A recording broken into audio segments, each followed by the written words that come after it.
A pale fire flickered across the endless snows of Siberia, where the wind speaks in tongues and trees groan like ancient bones. There, beyond the reach of railroads and reason, a boy was born under a sky thick with wolves. He came into the world screaming beneath the northern lights, baptized not in holy water, but in frost and fate. His name would one day echo through palaces and prisons, churches and cabarets. But in the beginning, he was just a peasant's son, wild-eyed and barefoot, with mud on his knees and mystery in his gaze. Grigory Yefimovich Rasputin was born in Pokrovskoye, a village so small it vanished in the maps of the empire that claimed it. The land was cruel, the winters could kill, and the faith of the people, the old, cracked Orthodox faith of icons and incense, was stitched together with superstitions and ghosts. From a young age, Grigory was different. He saw things, heard things. Animals calmed at his touch, and strangers swore his eyes could pierce through sin. His visions began early, arriving like seizures, his body stiff, his breath caught between heaven and hell. He spoke of saints and serpents, of fiery wheels in the sky. Some believed he was blessed, others whispered he was cursed, but all agreed something was wrong with the boy, or something was deeply, terribly right. He did not learn to read until he was nearly a man. He wandered the woods alone, talking to birds, vanishing for hours, sometimes days.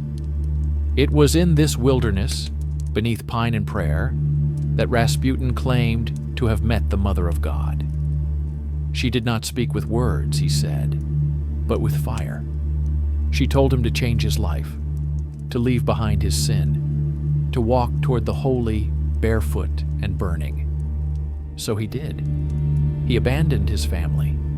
He abandoned his name. He set off on foot across the endless ribs of Russia, becoming what the peasants called a strannik, a wandering pilgrim of the Lord.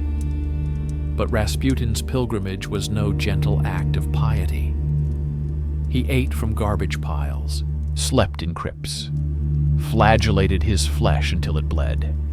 He wept in graveyards, sang in monasteries, and whispered prayers to the dead.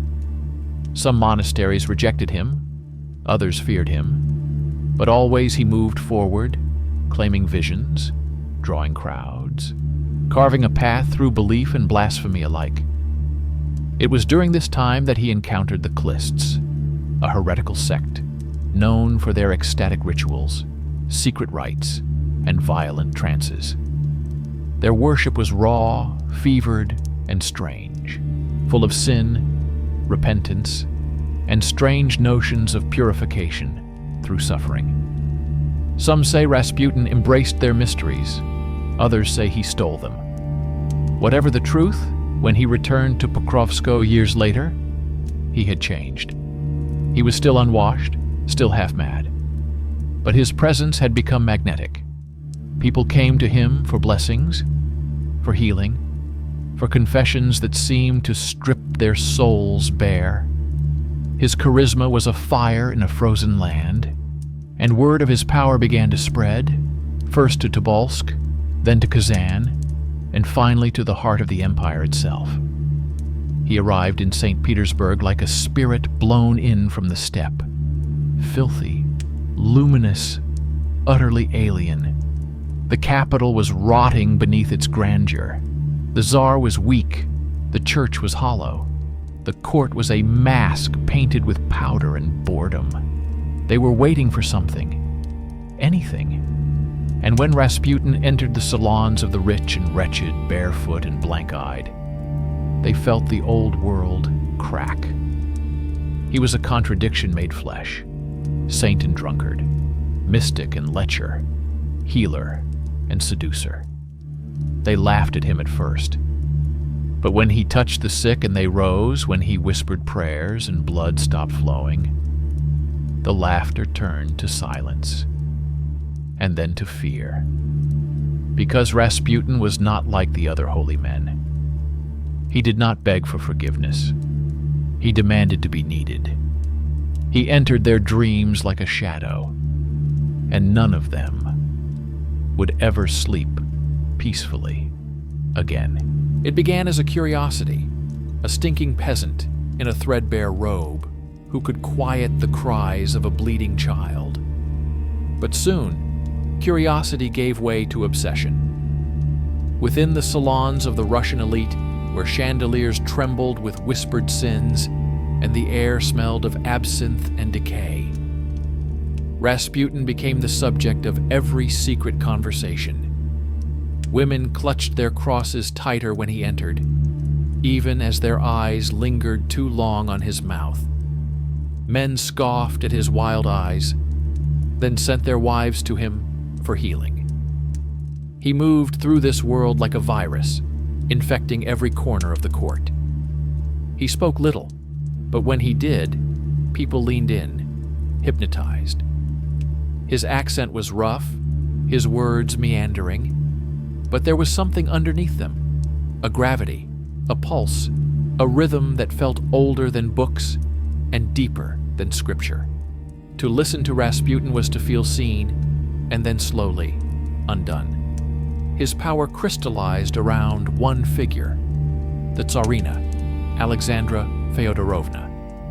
A German princess married into the Romanov line, she had long lived in the shadow of suspicion. Cold, devout, and isolated, she was both empress and exile in her own palace. But Rasputin became her confessor, her prophet, her invisible tether to the divine. The reason was simple. Her son, Alexei, heir to the throne, was born with a secret curse, hemophilia, the disease of kings. Every cut was a death sentence, every bruise a quiet panic. Physicians failed. Prayers echoed unanswered. And then Rasputin came, barefoot, reeking, eyes blazing, and whispered over the child. The bleeding stopped, again and again. No one could explain it. Perhaps he used hypnosis. Perhaps the boy simply calmed in his presence. Or perhaps, as Alexandra believed, Rasputin held power, given only to saints or demons. From that moment forward, Rasputin was untouchable. Alexandra clung to him like a drowning soul to driftwood. Her letters were fevered and intimate, calling him our friend, father, even savior. He had the ear of the empress. Through her, the ear of the czar. Ministers were dismissed. Generals were replaced. Holy Synod officials bowed or were broken. He was not elected, appointed, or born to rule, but still he ruled. And what did he do with this influence? He drank. He wandered the streets of Petersburg at night, singing to himself, embracing strangers, and entering brothels with the calm of a priest arriving at Mass. He scandalized the aristocracy, who watched in disbelief as this shaggy prophet danced with their daughters and whispered visions between sips of poisoned wine. They called him a charlatan, a lecher, a lunatic, but they could not stop him. They tried. Oh, how they tried. Rumors began to swirl like winter storms, that Rasputin was sleeping with the empress, that he was a secret German agent, that he had cursed the army, that he had bewitched the Tsar himself. Pamphlets were printed, caricatures drawn. Priests denounced him from pulpits. Journalists dug into his past and found only fog. He had no official rank, no records.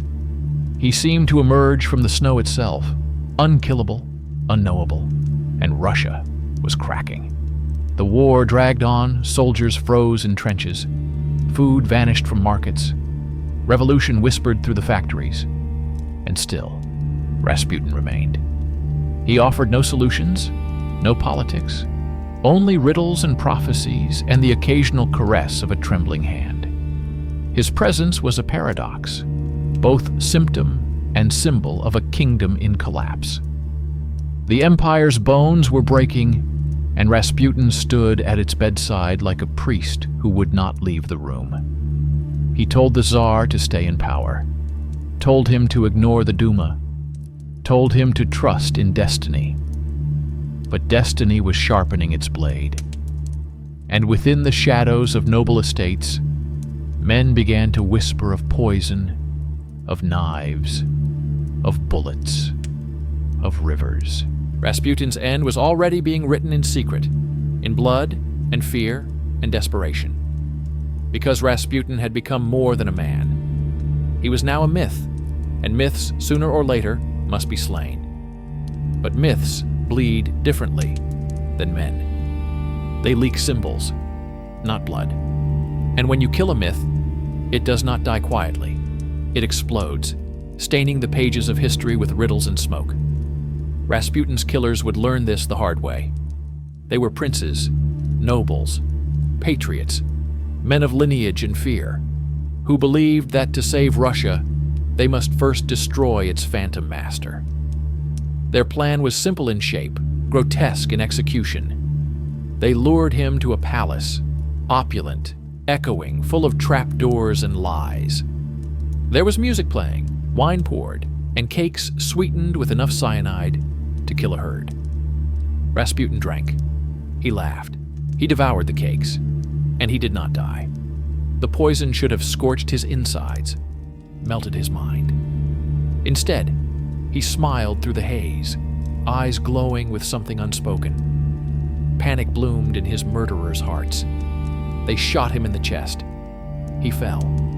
They left the room. And when they returned, Rasputin was standing. He lunged at them, mouth open like a wounded wolf, roaring curses that sounded more like prophecies. They shot again, and again, until his blood painted the palace floor in blasphemous runes. They wrapped his body, chained it, and dragged it through the snow like a hunted beast. The river accepted him, silently. But when his body was pulled from the icy water days later, his arms were raised, frozen, as if he had tried to escape, as if even death was unsure what to do with him. The autopsy was hushed, the documents edited, the truth embalmed in whispers. Some claimed he died from drowning. Others said the bullets never touched his heart. There were rumors of missing organs, of twitching eyelids, of a prophecy scrawled into his flesh. A warning that if he were killed by nobles, the royal family would not live another year. That prophecy, it seemed, was the only part of Rasputin that everyone remembered. Because within months, the Tsar would fall, the empire would collapse, the Romanovs would be executed in a cellar, their children shot alongside dolls stuffed with diamonds. The snow would turn red, and Rasputin's name would echo in the howls of a nation devoured by itself. But what truly had he been? A healer? A fraud? A madman gripped by visions? Or a manipulator drunk on power? Perhaps all of these. Perhaps none. Because Rasputin's true genius was not in magic or medicine, but in becoming a mirror. One that showed Russia what it had tried to forget. Its hunger for miracles. Its terror of change, its rotting faith beneath the golden domes. He did not bring about the fall of the Romanovs, but he became the face of their unraveling, a rural mystic elevated to prophet by a dying dynasty desperate for hope. And in that desperation, Rasputin thrived, not as a man, but as a myth in progress, a living question mark etched into the flesh of an empire. He once told a woman that God spoke to him not in words, but in wind, that the truth of a man lay in his dirt, not his deeds. That sin was a doorway, not a chain. He believed, or claimed to believe, that to fall was the first step to flight, that saints were forged from broken things. And maybe he was right. Maybe Rasputin was not the disease, but the fever, the final burning before the cold, a symbol summoned by the unconscious of a nation destined to vanish the moment he became real. Because even in death, Rasputin refused to disappear. He had become an idea, and ideas once born do not die in rivers. They drift instead, swelling through time like ink in water, staining every version of the story. Rasputin's corpse may have sunk beneath the ice, but his myth rose, untethered, haunting every threshold of memory. He passed from man to monster, from monster to martyr, depending on who whispered his name. In Soviet classrooms, he was branded a symbol of corruption. In whispered tales of exiles and émigrés, he was the ghost of a world too strange to resurrect. And yet, in every retelling, something refused to settle. The details bent like shadows around fire. How could a peasant, with no title, no army, no education, come so close to the seat of empire? How could he live through poison, survive bullets, resist drowning, unless, perhaps, the man they tried to kill was never fully a man to begin with? The line between myth and memory has always been razor-thin in Russia. This is a land where saints grow from bones and miracles bloom in graveyards. And Rasputin's life, or his legend, was filled with signs. Horses refusing to cross paths he walked, storms parting for his passage, infants silent in his arms. All easily explained, all impossible to forget. Some believed he was possessed. Others said he was chosen. Still others claimed he had sold something sacred, his soul, his sanity, in exchange for glimpses into the invisible. In secret monasteries and forbidden texts, he was studied like a riddle. His writings, often incomprehensible, were dissected for codes. His letters, smeared in wax and wine, were treated like sacred relics or dangerous curses. Even his crude handwriting was said to pulse with a kind of dark magnetism, like the vibrations of an ancient prayer misremembered. But what if none of that mattered? What if Rasputin was not powerful because he held secrets, but because he revealed one? Not about politics, not even about God, but about the human hunger for meaning. He arrived in a time when certainty was rotting. The church had become a theater, the monarchy, a cracked icon. Science was marching forward, but the soul lagged behind. And Rasputin, filthy, wild, unpredictable, stood at the fault line between old and new. He offered no clarity, only presence.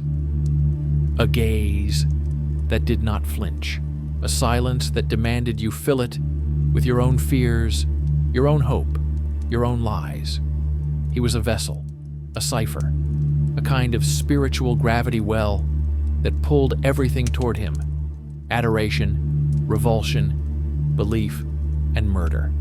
And that is perhaps the true danger of Rasputin. Not that he manipulated an empire, not that he seduced a queen, but that he became a mirror for a civilization descending into hysteria. That he allowed people to project their longing, their shame, their rage onto him, and in doing so revealed how fragile the soul of a nation had become. In the chaos that followed his death, no one agreed on who he had been. To some, he was a perverted monk who mocked Christ with every breath. To others, a healer sent to comfort the innocent. To the superstitious, he was a seer. To the fearful, a devil. To the disillusioned, a warning written in flesh. And through it all, Rasputin's face remained unchanged, unshaven, unreadable, and unforgettable. He stared back from photographs like a man watching something burn. Not with horror, not with joy. Just the calm of one who already knows how the story ends. Because Rasputin did not need to survive the fire. He had already become the smoke, and smoke lingers.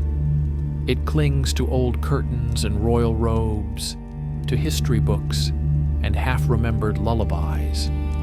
It hides in the folds of superstition, curling into every silence left by a fallen empire.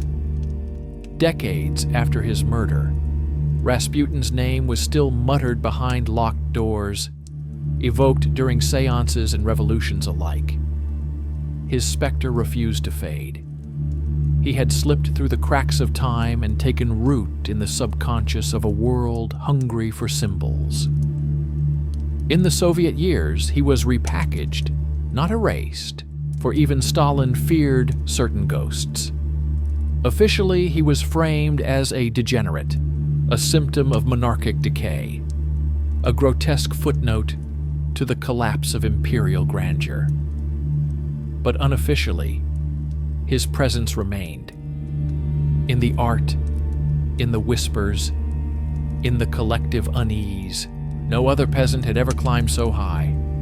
No other holy man had stained so many dreams. He began to appear in fiction, but always half-truthful, always uncanny. A sorcerer here, a hypnotist there, a villain with glowing eyes, an immortal who could not be drowned. With every retelling, the line between truth and tale thinned until Rasputin became less a man and more a force, like gravity, like fire, like madness. Historians debated his role endlessly. Was he a manipulator exploiting the fragile Tsarina's grief? Or a scapegoat, crucified by an aristocracy desperate to cleanse itself in someone else's blood? Evidence was scarce, fragmented, often contradictory. Even his letters, filled with spiraling prayers, misspelled blessings, and abrupt changes of tone, read more like hallucinations than correspondence. But if you look closer, a different picture emerges, not of power, but of proximity. Rasputin never sought to become emperor. He never held office or led an army. What he had was presence. He listened when others preached. He touched when others judged. He embodied something ancient, a kind of holy wildness, sacred but untamed, like the prophets of old who came from deserts and forests, smelling of sweat and eternity. He blurred the boundaries that civilization depends on, between sinner and saint, between sickness and healing, between madness and revelation. And that blur terrified people, it still does. For there is something deeply unsettling about a man who resists classification, who can be both predator and protector, both fool and oracle. Rasputin reminded the world that mystery is not always beautiful. Sometimes it is grotesque, and sometimes it wears the face of a drunken mystic who cannot be killed. The story of Rasputin endures not because it explains, but because it defies explanation. It is a vortex, not a lesson. A parable with no moral, only mirrors. And yet, buried in the smoke, one can still trace a shape. Not of Rasputin the man, but of the wound he entered. A wound in the soul of Russia, between faith and reason, between empire and chaos. His life was not a cause of the empire's collapse. It was its symptom, its whisper, its final, fevered prayer. Because long before he was murdered, Rasputin had become something else. A prophecy. One that the empire could neither fulfill nor escape. A prophecy that said, when truth becomes unbearable, the people will seek miracles. And in their desperation, they will crown a madman and call him holy. And so they did. And when the empire finally fell, it was not Rasputin who lay buried beneath the snow. It was the belief that such a man could never rise again. Yet belief, like frost, has a way of returning. Even after the snows have melted and the palaces turn to ruins, the shape of Rasputin lingers in the cold breath of memory. He is never quite gone. His shadow flickers behind every tyrant's curtain, every cult leader's sermon, every trembling hand that reaches out for a miracle in the dark. For Rasputin is not just a character from history. He is a recurring dream in the mind of power. He embodies the seduction of spiritual certainty in times of collapse. The promise that someone somewhere still hears the voice of the divine. His story resurfaces whenever rational order begins to rot, not because of who he was, but because of what he represented. The ancient hunger to make sense of suffering by giving it a face, a beard, a voice, a gaze that does not look away. That is why Rasputin keeps returning, not as a man, but as an archetype, a sacred madman, a prophet of the threshold, the shaman who enters the sick room of a dying kingdom and speaks in riddles no one wants to understand. Carl Jung once wrote that when the collective psyche is wounded, it summons symbols. Rasputin was such a symbol. He emerged from the folk unconscious, wearing the mud of the provinces and the scent of sanctity gone sour. The people feared him because he reminded them of something older than orthodoxy, deeper than dogma, the raw, pre-Christian mysticism buried in the bones of the land. Even his flaws carried mythic weight. His drinking, his lust, his rage. They weren't seen merely as moral failures, but as signs of some primal initiation. He sinned so others could be clean. He fell so others could believe. In this way, he inverted sainthood, becoming holy not in purity, but in proximity to the abyss. And the abyss gazed back. His eyes, always his eyes, those piercing, sunken, wolf-lit eyes.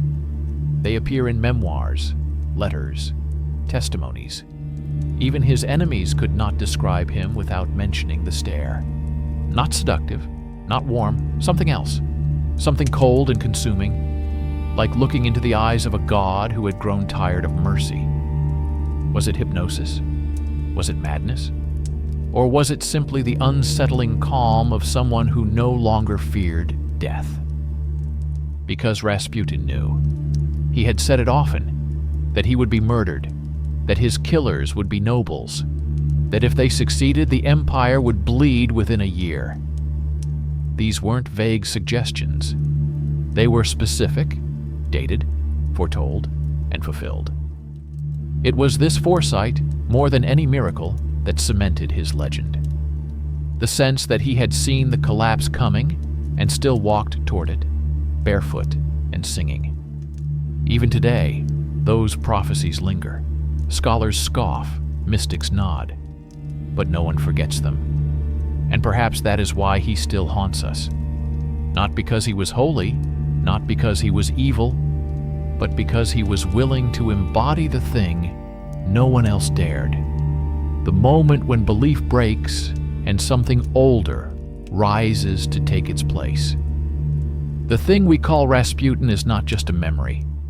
It is a warning that in every age of unraveling, someone will appear, cloaked in filth and fire, offering the comfort of certainty, wrapped in the chaos of the divine. And when he does, we will recognize him, because we have seen his eyes before. They are the eyes of the timeless stranger, the one who arrives when the world is cracking, offering salvation shaped like surrender. We see him in stories and in states, in cults and crusades, his gaze unchanged. He doesn't scream, he doesn't argue. He simply watches, and in that watching, power begins to shift. Because Rasputin, like all great symbols, did not need to act to cause movement. His presence was enough. That's what terrified the palace. Not what he did, but what he represented. The unraveling of order, the bleeding together of spirit and sin, the disruption of categories that made the court feel safe. In Rasputin, there was no boundary between sacred and profane, no separation between sinner and saint. He was a contradiction in motion, and contradictions destabilize empires.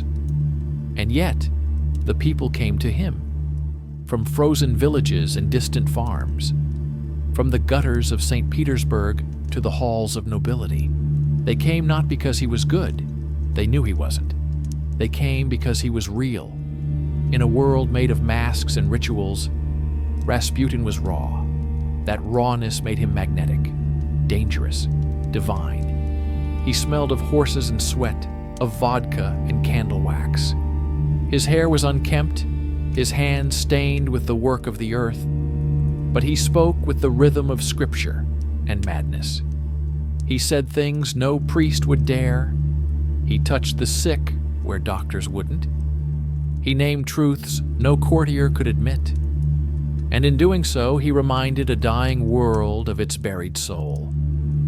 There are stories, so many stories, that swirl around him like smoke rings.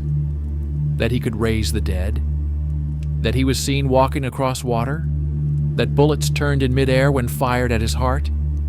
None of these are proven, but none have been forgotten. Because Rasputin's myth did not require proof. It required hunger. And hunger in those days was endless. Even among the revolutionaries who would later denounce him, there was something reluctant in their dismissal. They called him a fraud, a symptom of decadence, but always with a trace of awe, as if even his enemies feared what would happen if they spoke his name too plainly. That fear, that reluctance, gave him power beyond death. He had become the wound that would not close. Every time Russia sought to explain its collapse, Rasputin returned, in paintings, in poems, in dreams. He was the sin too honest to hide, the mirror held too long to the soul of power. For it was never just about him. It was about what he unlocked in others, the shame, the longing, the need for certainty amid collapse. And what do we do when we can't make sense of pain? We mythologize it. We crown the wound. We call it prophecy. We cast the villain in robes of light or shadow and pretend that killing him can cleanse what is broken. But Rasputin's death changed nothing. It clarified nothing. It only confirmed what many already feared, that the empire was rotting from within, and no murder, no matter how theatrical, could hide that scent. Perhaps Rasputin knew this. Perhaps that's why he never tried to escape. He had already fulfilled his role. His purpose was not to live forever, but to remind the world that when power grows hollow, it will be filled, not always by saints, sometimes by mirrors.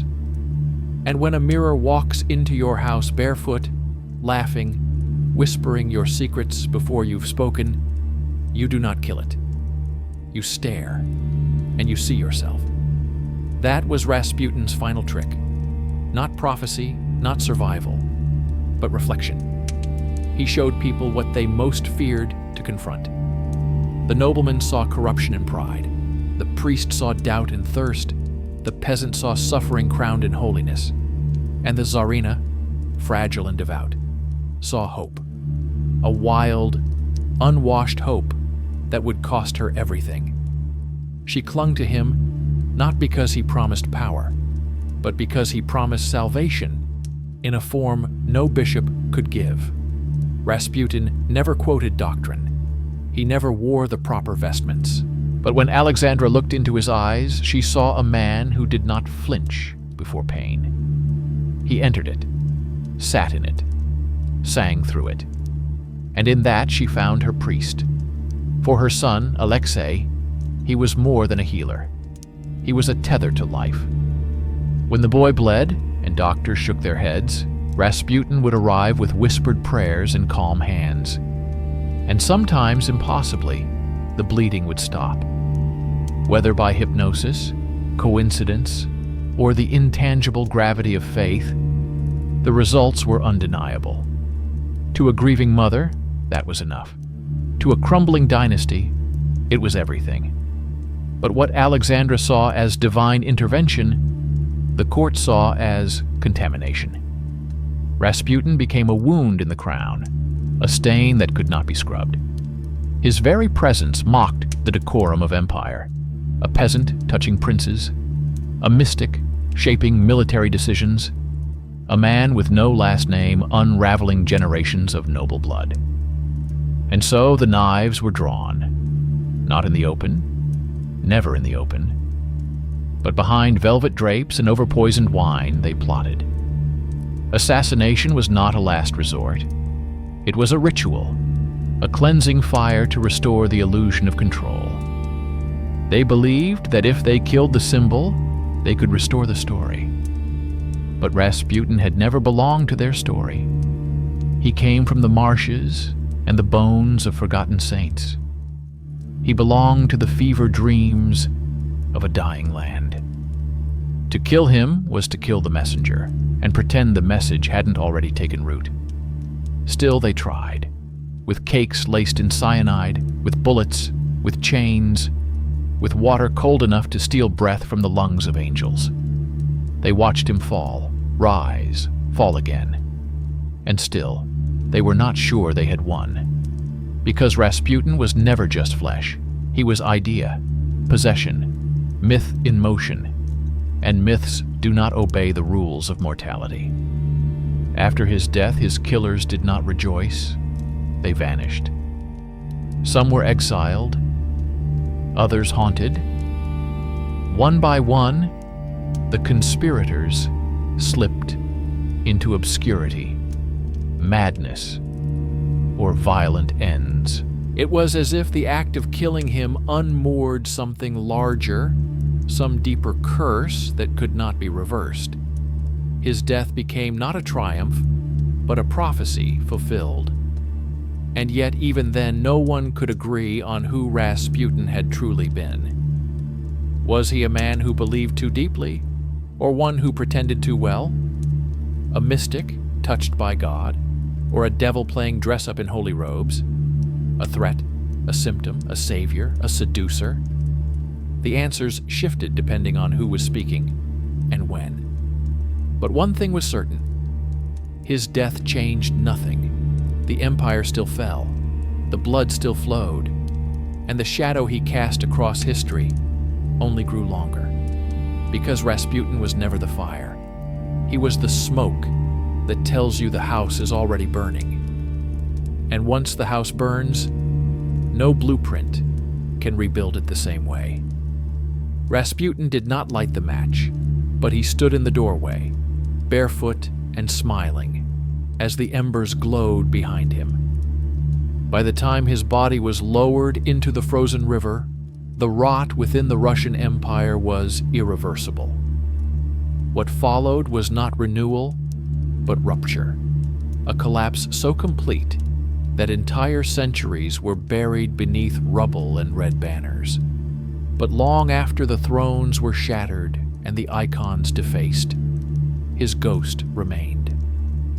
Not in the tombs of saints or the textbooks of the new regime, but in the places where silence gathers, in cellars, in dreams, in the moments just before a choice is made and fear presses its thumb into the soul. For Rasputin, dead as he was, had become a question no revolution could answer. How does a man with no title enter the chambers of royalty? How does someone without credentials, without wealth, without allegiance to any institution command more power than those born to rule? These questions could not be resolved by poison or bullet, because they were never about Rasputin himself. They were about the emptiness he walked into, and what that emptiness says about the world that created it. There's a truth we don't like to speak aloud. When systems fail, charisma rises. When faith falters, mystics appear. And when logic breaks beneath the weight of suffering, people turn to the inexplicable. Rasputin did not climb to power. He floated there, lifted by the desperate need for meaning. The court did not just tolerate him. They summoned him. They needed someone to anoint their fear, to give shape to their guilt, to wear their chaos like a cassock. And he did. With wild hair and empty eyes, he became their scapegoat and their savior. He took their confessions and turned them into prophecy. He touched their sick children and became a miracle. He drank with their enemies and was forgiven. Not because he deceived them, but because he gave them something to believe in, however terrifying. And here lies the true paradox of Rasputin. He may have been a manipulator. He may have lied, sinned, seduced, and exploited. But beneath that, or perhaps beyond it, was a man who mirrored the world around him too honestly. A world where faith was fragile, where rulers were puppets, where truth bent beneath power. If Rasputin was monstrous, it was only because he showed the monstrous shape of the times in which he lived. That's why his story still grips us, not because of what he did, but because of what he reveals. He reminds us that beneath the polished surface of every civilization, there is a trembling hunger for healing, for certainty, for something sacred. And when institutions fail to meet that hunger, they leave a vacuum. Into that vacuum steps the madman, the prophet, the mirror. Sometimes they save us. More often, they show us we are already too far gone. And in that reflection, we are faced with a terrible choice. Do we bury the mirror or look? Because every age produces its Rasputin. And every Rasputin is produced by the age that dares to deny its own reflection. In the quiet spaces between revolutions, that reflection waits. It settles like ash over memory, staining even the brightest stories with shadows. Rasputin's face, by now a mask of 1,000 meanings, drifts through art and folklore, through prophecy and propaganda. Some paint him with horns, others with a halo, but no brush has ever captured his silence, the silence of a man who knew too much and said too little. For Rasputin's danger was never his madness, it was his clarity. In a world choking on rituals and etiquette, he moved with the rawness of an animal unbound by custom. He saw the fault lines beneath the palace floors. He heard the creaking of a system about to collapse. And rather than flee, he stepped into the epicenter, barefoot and singing, as if to say, "If this is to end, let me be its omen." He had no doctrine, no manifesto, no fixed truth to sell. He was a man of contradictions, a healer who brought sickness, a prophet who courted scandal, a holy man whose name tasted of scandal and smoke. Yet, within that chaos was a kind of brutal honesty. Rasputin did not hide his hunger. He did not disguise his flaws.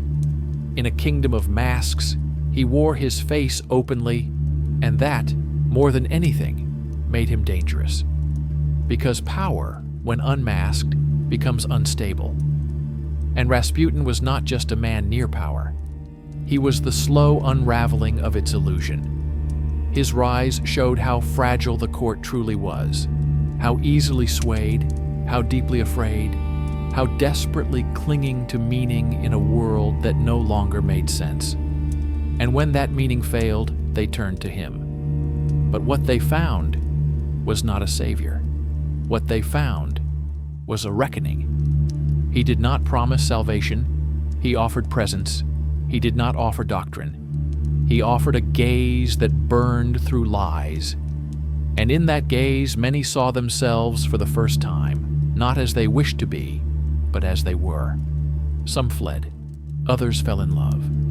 A few tried to destroy him, but none escaped.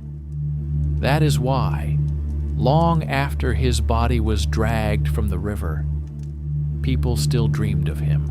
His voice in the wind, his steps in the snow, his shadow passing behind windows at dusk. He had ceased to be a man. He had become a pattern, a symbol, a warning that no amount of ceremony could insulate a dying empire from its own rot. In the decades that followed, new powers rose, new regimes burned his name from the records, painted him in grotesque caricatures, rewrote his life to fit new ideologies. But the shape of the myth remained. The mad monk, the unkillable peasant, the holy devil who stood too close to the throne and whispered truths no one wanted to hear. And in every generation since, there have been those who see in Rasputin something more, not a monster, not a saint, but a mirror, held up to the human condition when faith begins to crack. He was not the disease.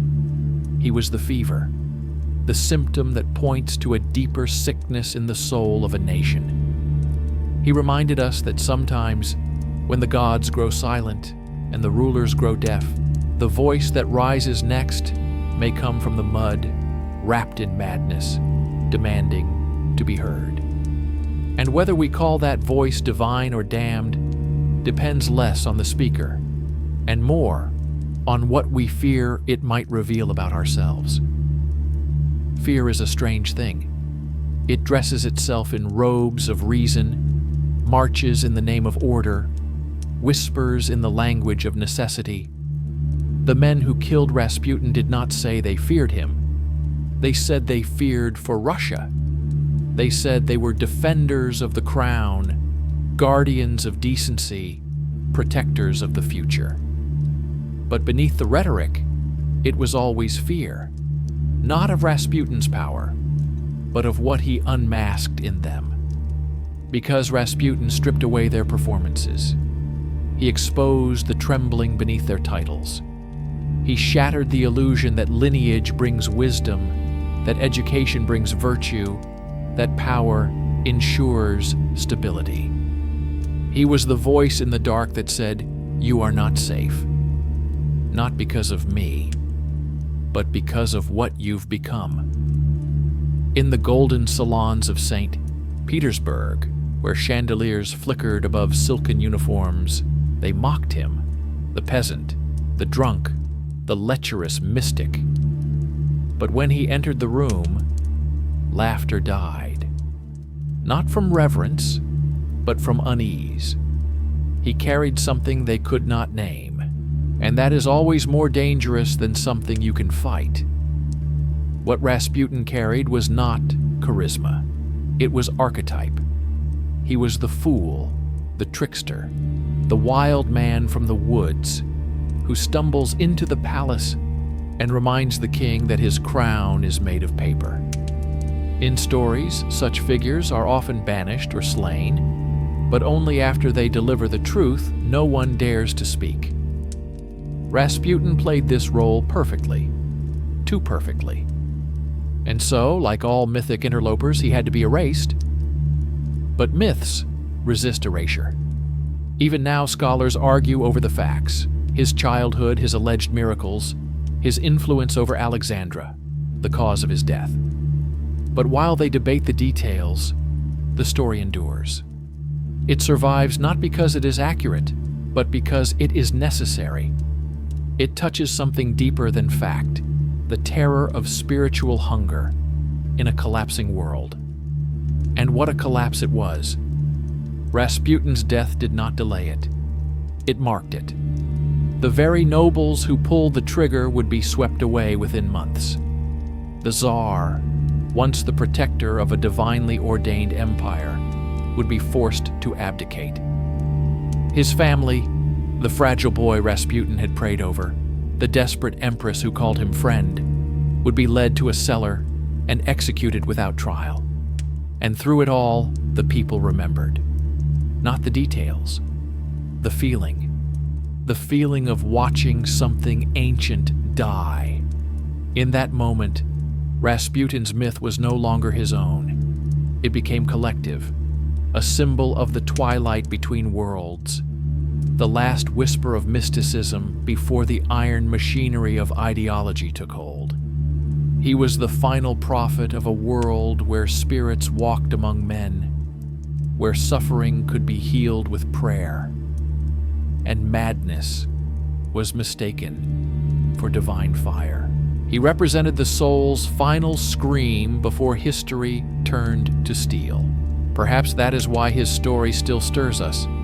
Because in every age that forgets its mystery, the myth returns. Not always as Rasputin, but as something like him, a figure who reminds us, in the most unsettling way, that power is brittle, reason is limited, and the divine does not always wear clean robes. Because sometimes the prophet comes unwashed, uninvited, and unforgettable, dragging behind him the truths we buried to survive. And truth, when dragged into the light, is rarely clean. It is tangled in superstition, smeared with shame, dressed in rags. Rasputin didn't rise from purity. He rose from pain. His body was scarred by hunger, his soul bent by loss. And that, perhaps more than any miracle, was why people listened. He spoke not from ivory towers, but from the cracked earth of experience. His holiness was not abstract, it was earned in filth and fire. To the elite, this made him unfit. But to the masses, it made him real. He was a reminder that wisdom doesn't always come with a library, that divinity doesn't always arrive in silence. Sometimes it bellows, sometimes it stinks, sometimes it drinks too much and forgets the words to its own prayers. But still, it heals. Even now, historians cannot agree on what Rasputin truly believed. Was he a devout mystic or a brilliant manipulator? Was he possessed by divine visions, or simply playing a long, drunk game of influence and ego? The evidence is as contradictory as the man himself. He wrote like a prophet, lived like a beggar, spoke like a storm. But in the end, belief does not rest on consistency. It rests on resonance. And Rasputin resonated, wildly, dangerously, deeply, with the sick, the grieving, the brokenhearted, with those whose suffering had made them porous to miracles. He walked into their sorrow like a barefoot priest and offered not answers, but presence. That is what makes a mystic. Not certainty, but willingness. Willingness to sit beside pain without flinching. Willingness to touch what others fear. And Rasputin touched everything: the sacred, the obscene, the forbidden. He blurred the lines not because he was confused, but because he knew those lines were illusions: social class, religious dogma, moral purity. They were constructs, convenient fictions that cracked when the empire began to shake. And the empire was already shaking. He had seen it in the faces of the soldiers returning from war, in the cold eyes of starving peasants, in the trembling hands of ministers hiding behind decrees. The world was shifting beneath their feet, and Rasputin, barefoot again, walked calmly across the breaking ground, as if he'd known it would come to this. He didn't try to stop it. He leaned into it. Some say he welcomed it, that he saw the end of the monarchy not as a tragedy, but as an evolution. Others believe he fought to preserve the crown with his life. But perhaps the truth is stranger still. Perhaps Rasputin saw no difference between collapse and revelation. To him, all things ended. All things changed. Only the soul endured. And that soul, whether of man or nation, must be stripped bare before it can be reborn. This is why he unsettles us even now. Because Rasputin is not just a figure from the past. He is a challenge, a question wrapped in a body we cannot admire and a voice we cannot ignore. He asks, what happens when truth does not wear a suit? When it smells of the earth and speaks in riddles? When it refuses to be clean? Can we still recognize it? Or do we kill it? Because sometimes we crucify the truth, not because it is false, but because it is filthy, and we were not ready to see it as holy. The sacred, when it refuses to be sanitized, becomes unbearable. Rasputin's holiness, if it existed, was not the kind found in cathedrals. It was the kind that crawled out of caves, screamed into the void, and danced around bonfires in forgotten forests. It did not kneel. It did not behave. It bled, laughed, and blasphemed. And in that, it called something ancient back to life. That's what the Empire couldn't endure. Not Rasputin's sins, but his sacred defiance. The way he wore divinity like a torn coat, dragging its hem through every gutter of the city. The way he refused to separate the spiritual from the carnal, the miraculous from the profane. To the rulers, holiness meant distance. To Rasputin, it meant descent. He descended again and again, into brothels, into sickness, into grief, into dreams. He descended until the borders blurred, and in that blur, others saw themselves, not as they wished to be, but as they were beneath all their lace and law, naked, trembling, human. It was that descent, not any spell or seduction, that gave him power, because he was willing to go where no one else dared, not into war rooms or political games, but into the wounds people tried to hide. The spiritual abscess at the heart of a dying empire. He did not try to fix it.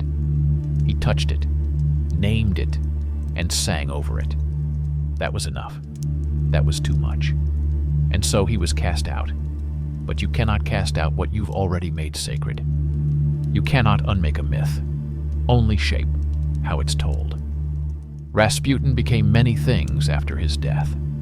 A cautionary tale, a heretic, a martyr, a villain painted with the brush of moral panic and historical revision. But beneath every version, something stubborn remained. A presence, unclean, uncrowned, unfinished. His story was never about answers. It was always a riddle, one that keeps rewriting itself in new eras. Whenever the world teeters between chaos and control, between sacred hunger and cynical fatigue, the Rasputin figure returns. Not always Russian, not always religious, but always raw, burning, and inexplicably needed. Because there is something in us that still craves the holy madman. The one who says the system is a lie, who laughs at polished power and dares to bleed where others posture. We say we hate him, but we listen. We say we fear him, but we follow. Not because we are fools, but because we are starved. Starved for something real. And the real is never clean. In the cold, echoing corners of history, you can still hear Rasputin's footsteps. Not in textbooks, in thresholds. In moments of national delirium and personal despair. In those fragile instants when logic fails and the soul gropes blindly for meaning, he is there, barefoot, whispering, unkillable. He was not truth. He was its invitation. He was not light. He was the crack through which it leaked. And as we stare through that crack across a century of war, revolution, revival, and ruin, we begin to see not just Rasputin, but the world that summoned him. A world so fractured by fear and loss that it would rather embrace a madman than face its own silence. And in that silence, his voice still echoes, because it was never his alone. It was ours, speaking in a tongue we tried too hard to forget.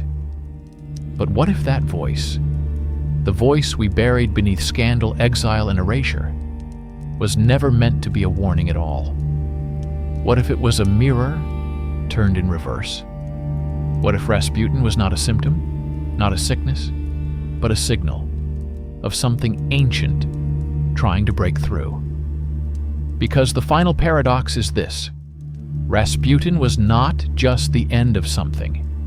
He was the reappearance of something we had thought extinct, the sacred wild. A force not born of dogma or discipline, but of raw, trembling awe. He did not speak the language of saints. He spoke the language of roots, of hunger, of dreams so old they no longer needed names. His presence felt wrong only because the world had grown so cleanly amputated from its mystery. Rasputin was not unnatural. He was nature, unfiltered, the sacred in its storm form. He reminded the Empire, and reminds us still, that the spiritual is not always serene. Sometimes it shakes. Sometimes it wounds. Sometimes it walks barefoot through gold-plated halls and bleeds on the floor. That is why he had to die. Not because he posed a threat to the Romanovs, but because he revealed that their power was already hollow. Because he proved that faith could erupt from peasant mouths, that sanctity could smell of vodka and soil. He made sacredness contagious, and in doing so, he made hierarchy tremble. And yet, even as he was killed, buried, burned, rewritten, Rasputin grew stronger, not in body, in myth. It is myth that lasts, that infects, that returns when reason is exhausted. That's why a century later, we still summon his name when the air thickens with tension, when leaders seem lost, when truth fractures, and the strange begins to rise again from beneath the surface. In those moments, we remember Rasputin, not for what he was, but for what he made visible, the invisible hunger of a society that has everything but soul, the dangerous beauty of someone who lives without masks, the terror of a truth-teller who does not ask to be believed, only to be heard. And perhaps that's what disturbs us most. He did not command armies. He wrote no manifestos. He had no plan for the future. Yet he shifted an empire, not by force, but by friction. He rubbed against the world until it flinched, and in that flinch, something broke, and something else was born. Not clarity, not peace, but a haunting. A reminder that even in the age of trains and telegrams, a barefoot mystic could still alter the course of history. That despite all our progress, we remain vulnerable to mystery, to myth, to the wild eyes of someone who sees through us. So we ask again, who was Rasputin? A devil? A saint? A fraud? A vessel? Or was he, like the great figures of every age of transition, simply the embodiment of a question? The question that still burns when we strip away the rituals, the robes, the crowns, and the lies. What do we worship when the old gods fall silent and something ancient begins to wake in the dark? In that question lies the echo of every collapsing empire, every abandoned temple, every child who dreams of fire in the sky and cannot name why they're afraid. Rasputin, the barefoot heretic, the saint of scandal, the laughing wound. He was never meant to be understood. He was meant to be felt. And what we felt was a rupture, a revelation, a return. For even the most civilized nations build their cathedrals on bones. And when the foundations crack, something primordial speaks through them. Rasputin was that voice. Not because he was wise, but because he was wild. Not because he had answers, but because he carried the weight of a world that no longer remembered how to kneel. He did not point to heaven. He reminded us we still walk on sacred ground. A peasant who touched princes, a mystic who mocked priests, a fool who reshaped fate. His life was a riddle, and his death was a mirror. What we saw in him was what we most feared, that the line between holy and profane is a fiction, and that sometimes the divine wears dirty robes and smells of sweat. This is the secret we dare not name, that holiness is not reserved for the polished, that prophets may come without permission, that the truth may choose a vessel we would never invite to our tables. Rasputin never asked to be followed. He simply showed up, bleeding, burning, broken, and made us choose whether to listen or kill the voice we could not control. He walked into the winter of history, and something ancient followed him. He shattered the illusion that power protects, that thrones ensure wisdom, that religion is safe when kept behind stone walls. He did not burn down the empire. He revealed it had already been hollowed from within. And so his myth lives on, because we are still looking for him, in movements that begin with whispers and end in upheaval, in mystics who stir hearts more than minds, in figures the world tries to exile, only to realize too late that exile sanctifies. We name them radicals, imposters, devils. But in quieter moments we wonder, are they echoes of something older, a truth that will not die? Rasputin is gone, but his question remains, will we recognize the sacred when it comes barefoot, laughing, smelling of the earth? Will we see the divine in the stranger, the scandal, the mirror? Or will we again silence what cannot be domesticated? The empire that killed him is dust. The palace where he walked is a museum. But somewhere, deep beneath the soil, a root still pulses, old, stubborn, alive. Because Rasputin was not the end of a story. He was the returning drumbeat of something we have always known, that the wild, once called holy, never forgets its name. Thank you for walking with me into the haunted corridors of Imperial Russia, and for listening to the story of the mad monk who refused to die quietly. Rasputin was more than myth. He was a mirror, a warning, a wound that still sings beneath the surface of our history. If you wish to journey further into the shadows where folklore meets forgotten truth, I invite you to subscribe and continue this exploration with me. Until then, stay curious and beware what whispers in the dark.